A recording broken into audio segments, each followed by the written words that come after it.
So today, I'm going to tell you about some people who didn't move out of their neighborhoods.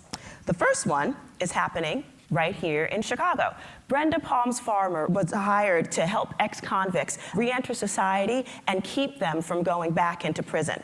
Currently, taxpayers spend about $60,000 per year sending a person to jail.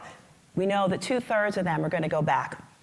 I find it interesting that for every $1 we spend, however, on early childhood education, like Head Start, we save $17 on stuff like incarceration in the future.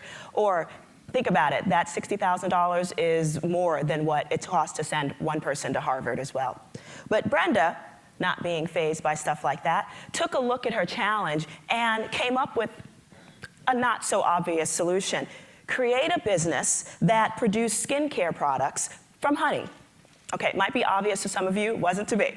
It's the basis of growing a form of social innovation that has real potential. She hired seemingly unemployable men and women to care for the bees, harvest the honey, and make value-added products that they marketed themselves and that were later sold at Whole Foods. She combined employment experience and training with life skills they needed, like anger management and teamwork, and also how to talk to future employers about how their experiences actually demonstrated the lessons that they had learned and their eagerness to learn more. Less than 4% of the folks that went through her program actually go back to jail. So these young men and women learned job readiness and life skills through beekeeping and becoming productive citizens in the process. Talk about a sweet beginning. Now, I'm going to take you to Los Angeles, and I know lots of people know that LA has its issues, but I'm going to talk about LA's water issues right now. They have not enough water on most days and too much to handle when it rains. Currently, 20% of California's energy consumption is used to pump water into mostly Southern California. They're spending loads to channel that rainwater out into the ocean when it rains and floods as well. Now, Andy Lipkiss is working to help LA cut infrastructure costs associated with water management in urban heat island, linking trees, people, and technology to create a more livable city. All that green stuff actually naturally absorbs stormwater, also helps cool our cities, because come to think about it, do you really want air conditioning, or is it a cooler room that you want? How you get it, shouldn't make that much of a difference. So a few years ago, the LA County decided that they needed to spend $2.5 billion to repair the city schools. And Andy and his team discovered that they were going to spend $200 million of that dollars on asphalt to surround the schools themselves. And by presenting a really strong economic case, they convinced the LA government that replacing that asphalt with trees and other greenery, that the schools themselves would save the system more on energy than they spend on horticultural infrastructure.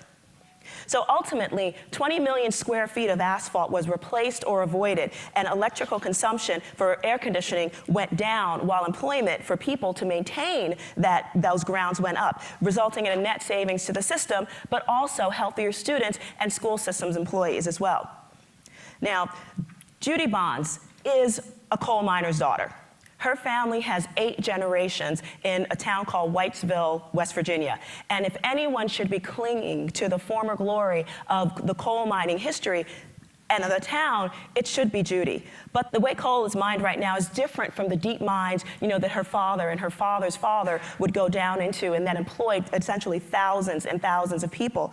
Now, 24 men can tear down a mountain in several months and only for about a few years worth of coal. That kind of technology is called mountaintop removal. It can make a mountain go from this to this in a few short months. Just imagine that the air surrounding, these places, it's filled with the residue of explosives and coal. When we visited, it gives some of the people that we were with us this strange little cough after being only there for just a few hours or so. Not just miners, but everybody.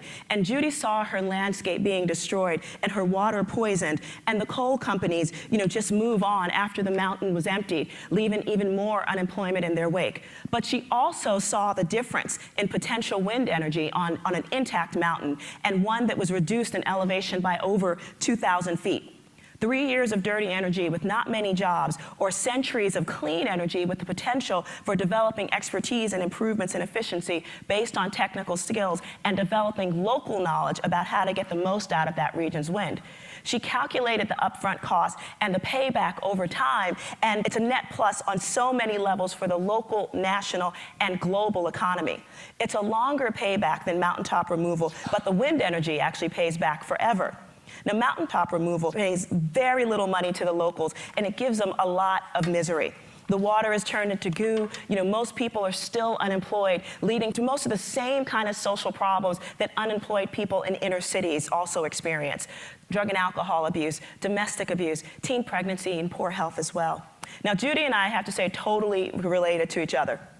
Not quite an obvious alliance. Literally, her hometown is called Whitesville, Pennsylvania. I mean, they're not, like, they ain't competed for the birthplace a hip-hop title or anything like that. But, the back of my T-shirt that she gave me says, "Save the endangered hillbillies." So, look. So homegirls and hillbillies, we got it together and totally understand that this is what it's all about. But, just a few months ago, Judy was diagnosed with stage 3 lung cancer. And and it's since moved to her bones and her brain. And I just find it so bizarre that she's suffering from the same thing that she tried so hard to protect people from. But her dream of Coal River Mountain wind is her legacy. And she might not get to see that mountaintop. But rather than writing yet some kind of another manifesto or something, she's leaving behind a business plan to make it happen. That's what my homegirl is doing, so I'm so proud of that.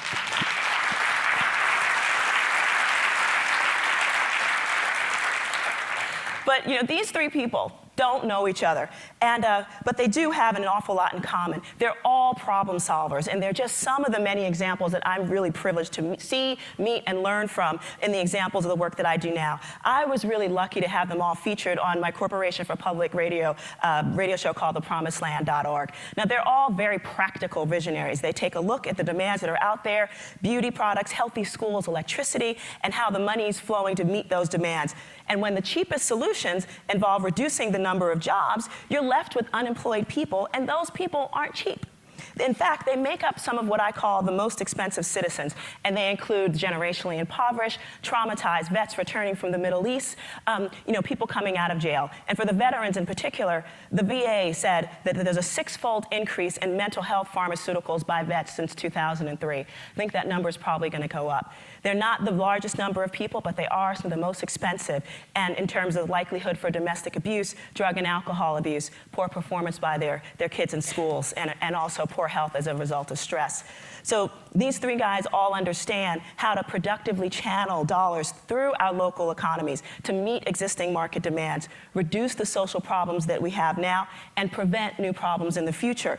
And there are plenty of other examples like that. One problem, waste handling and unemployment. Even when we talk about recycling, lots of recyclable stuff ends up getting incinerated or landfilled, and leaving many municipalities' diversion rates they leave much to be recycled. And where is this waste handled? Usually in poor communities. And we know that eco-industrial business, these kind of business models, there's a model in Europe called the eco-industrial park, where either the waste of one company is the raw material for another, or you use recycled materials to make goods that you can actually use and sell.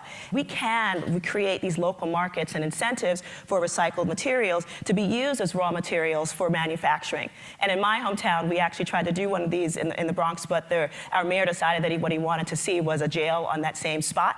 Fortunately, and because we wanted to create hundreds of jobs, but after many years, the city wanted to build a jail. They've since abandoned that project, thank goodness. Another problem, unhealthy food systems and unemployment. Working class and poor urban Americans are not benefiting economically from our current food system.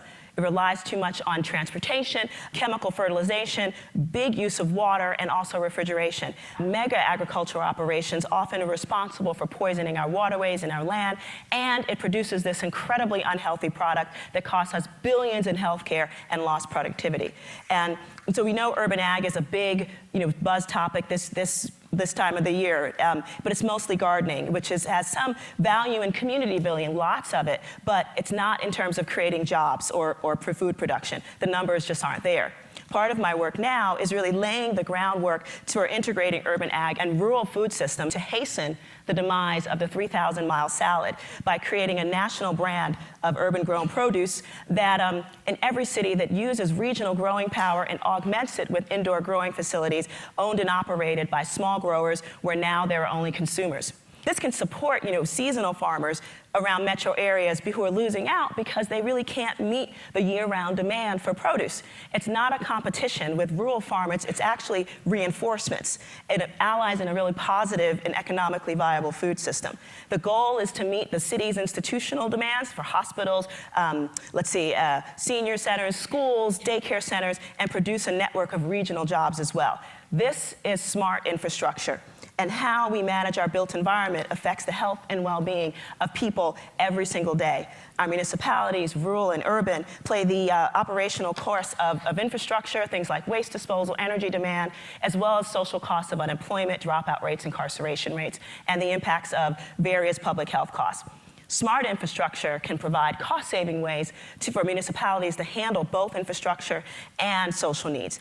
And we want to shift the systems that open the doors for people who are formerly tax burdens to become part of the tax base. And imagine a national business model that creates local jobs and smart infrastructure to improve local economic stability. So I'm hoping you can see a little theme here. These examples indicate a trend. I haven't created it, and it's not happening by accident. I'm noticing that it's happening all over the country, and the good news is that it's growing, and we all need to be invested in it. It is an essential pillar to this country's recovery, and I call it hometown security. The recession has us reeling and fearful, and there's something in the air these days that is also very empowering. It's a realization that we are the key to our own recovery. Now is the time for us to act in our own communities where we think local and we act local. And when we do that, our neighbors, be they next door or in the next state or in the next country, will be just fine.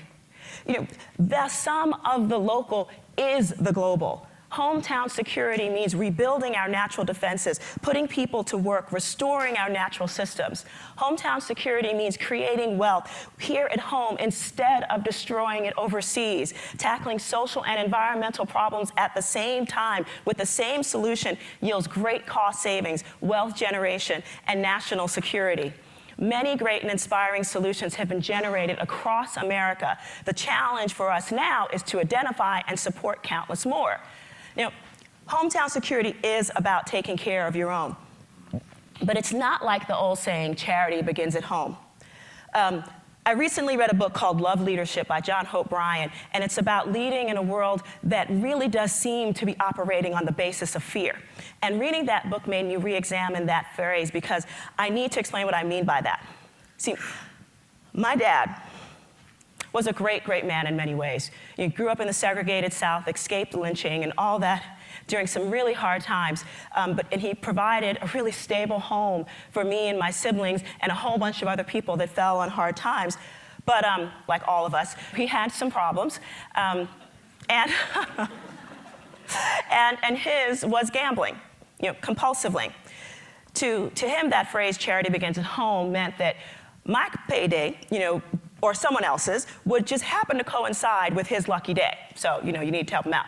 And sometimes I would loan him money, from my after school or summer jobs, and he always had the great intention of paying me back with interest, of course, after he hit it big. And he did sometimes, believe it or not, at a racetrack in Los Angeles, one reason to love LA, back in the 1940s, he made $15,000 cash and bought the house that I grew up in. So I'm not that unhappy about that. But listen, I did feel obligated, to him, and I grew up. Then I grew up, and I'm a grown woman now, and I have learned a few things along the way. To me, charity often is just about giving because you're supposed to, or because it's what you've always done, or it's about giving until it hurts. I'm about providing the means to build something that will grow and intensify its original investment, and not just require greater giving next year. I'm not trying to feed the habit. I spent some years, watching how good intentions for community empowerment that were supposed to be there to support the community and empower it actually left people in the same, if not worse, position that they were in before. And over the past 20 years, we've spent record amounts of philanthropic dollars on social problems, yet educational outcomes, malnutrition, incarceration, obesity, diabetes, income disparity, they've all gone up with some exceptions, in particular infant mortality, but among people in poverty, but lots of great world that we're bringing them into as well. And I know a little bit about these issues because for many years I spent a long time in the nonprofit industrial complex. And I'm a recovering executive director, 2 years clean. But during that time, I realized that it was about projects and developing them on the local level that really was going to do the right thing for our communities. And but I really did struggle for financial support. The greater our success, the less money came in from foundations. And I tell you, being on the TED stage and winning a MacArthur in the same exact year gave everyone the impression that I had arrived. And by the time I'd moved on, I was actually covering a third of my agency's budget deficit with speaking fees. And I think because early on, frankly, my programs were just a little bit ahead of their time. But since then, the part that was just a dump and was featured at the TED 2006 talk became this little thing. But I did, in fact, get married in it over here. There goes my dog who led me to the park.